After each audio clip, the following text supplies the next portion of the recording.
Hi, welcome to the channel and a new series about how to customise and maintain your Microcat. During the series I'll be doing various modifications to the boat to demonstrate how you can modify your own Microcat. Each episode I'll go through the process step by step to explain how you can modify your boat so it's lighter, quicker, configurable and easy to maintain.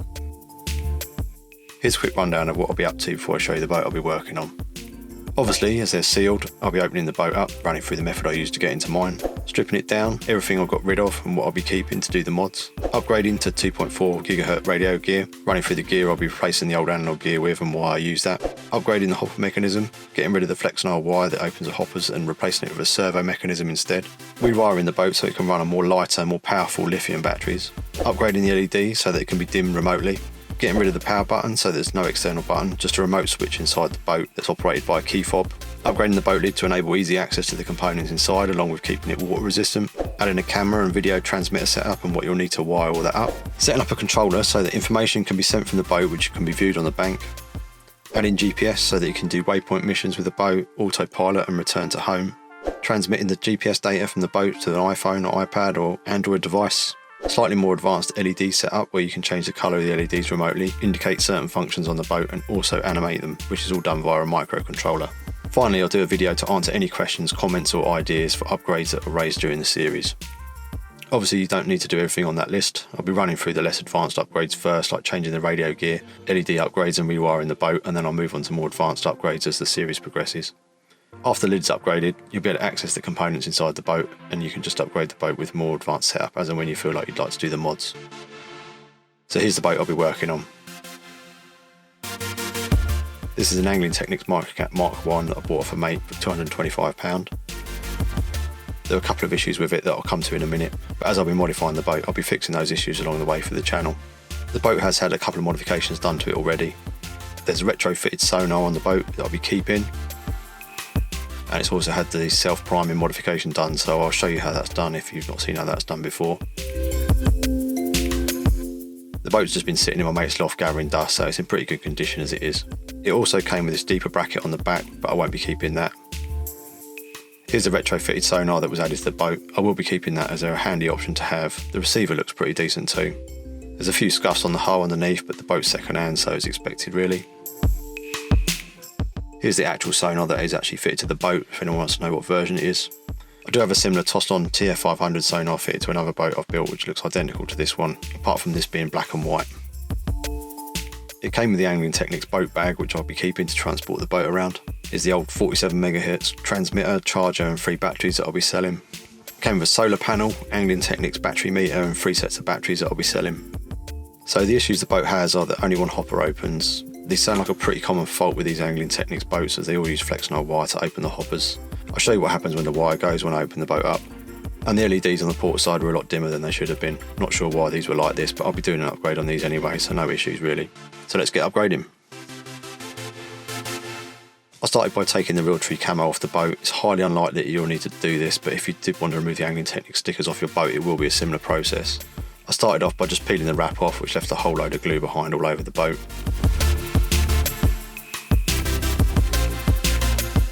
Once the wrap was off, I went over the boat with some nail varnish remover and that got the majority of the glue off. For the battery holders I tried a different method, but that pretty much had the same result. I heated the wrap before removing it, which still left a small amount of glue behind. After a few wipes over with a nail varnish remover, I gave it a once over with a product called G3, which is similar to T-Cut. It's an abrasive car polish for removing light scratches, which got the remains of the glue off, and also gave the holders a nice shine to them.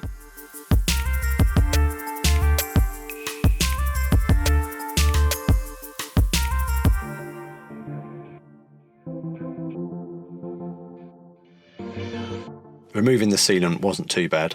I got a very sharp lockable knife and went along each side of the sealant on the hull side and on the lid side, just prying it away from the hull with really small movements.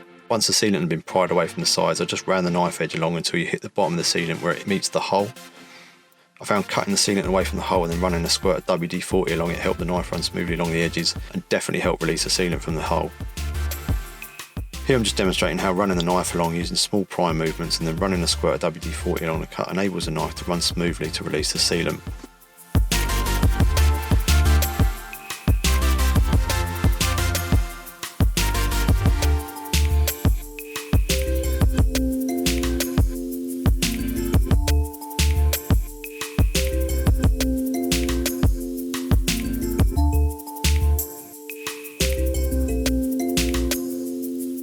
Once the sealant has been released from both sides, it's just a matter of getting the knife blade under the sealant and pulling the sealant out as one complete strip. So here, the first part of this hole has had the sealant pried away from it, and the second half still needs a knife run down it to get it to release. I'm just slowly using the knife to pry the sealant away from the hole to get it to release, and then running a squirt of WD-40 along the cut to help the knife cut through it.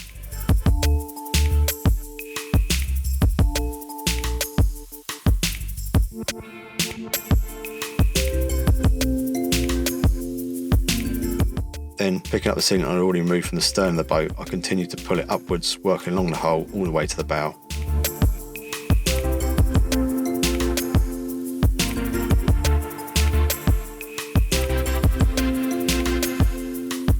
Just running the knife edge along the sealant around the bow of the boat gave it enough to enable me to pull the remaining sealant out.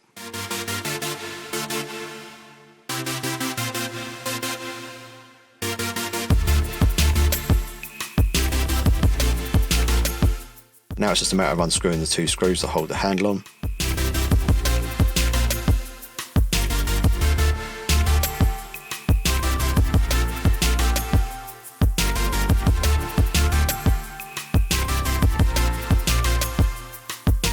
I also needed to unbolt the antenna lead connector from the sonar off the lid, and I was into the boat. As soon as I opened the boat, I could see why the port side hopper wasn't working. The Flexnile wire that opens the hopper had snapped. Flexnile works by drawing electrical current through it, which heats the wire, and the wire contracts to its unstretched form. When contracted, the wire pulls the mechanism to open the doors. If you don't want to upgrade the hopper mechanism to servos, it would just be a matter of buying some more Flexnile wire and connecting the hopper mechanism to the bolt that goes through the stern of the boat. If you want to rewire the boat to use lithium batteries and keep the Flexnile mechanism, this does include stripping out all of the Angling Technics electronics, so you would need to have a remote switch to pass current through the Flexnile wire. I measured the voltage that the Angling Technics system uses before stripping the boat and got 12 volts across the two terminals that operates the mechanism. Now it's just a matter of stripping out what I no longer require on the boat. As I'm rewiring the boat, upgrading the hoppers and the LEDs, all I needed to remove was a sonar transmitter. I just snipped the wires connecting the pumps and the hopper mechanism to the black boxes, and the rest could go.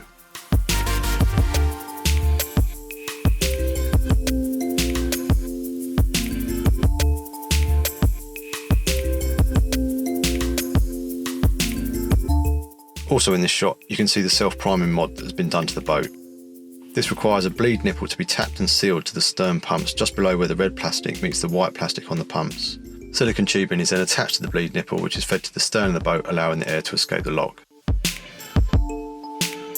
Here I'm dismantling the Flexnile mechanism. There are two M3 screws screwed through the stern of the boat that the Flexnile wire and electrical connector are fixed to. The screws are tapped through the hull and a piece of 3 or 4mm perspex so they don't just pull out. These needed to be unscrewed. The screws on my boat were flat head and M3 nuts, which were undone by a 5.5mm socket. Next is a matter of removing the pack grease from the hopper mechanism. This is here to lubricate the mechanism, but also stops water ingress from the bottom of the boat where the hopper release catches are. I'll be packing it back out once the servo mechanism has been installed. Then I just needed to unscrew the nuts that hold the electrical connector to the mechanism. This again is an M3 screw and requires a 5.5mm socket to undo the nuts.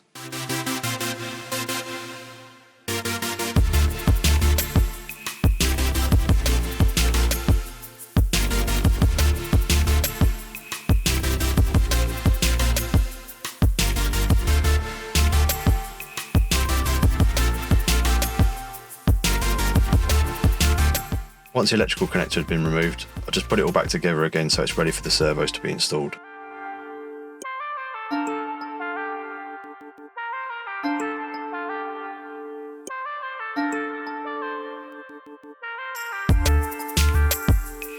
I completely stripped the lid of everything, but I did keep the electrical connector for the sonar transmitter, as I require that when rewiring the boat.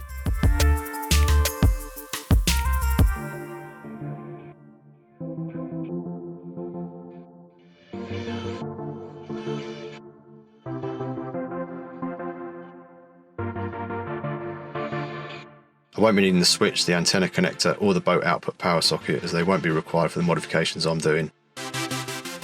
The holes in the lid will be sealed when the lid is upgraded. Here you can see I've finally got the Angling Technics control box off the lid. This was done with a Dremel tool and a pair of mole grips, taking care not to damage the lid when prying it off.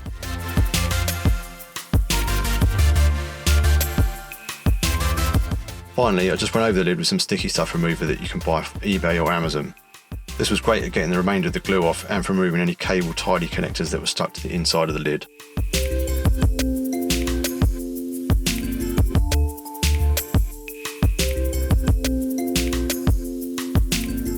So here it is, all stripped out, cleaned out and ready to start work on the mods.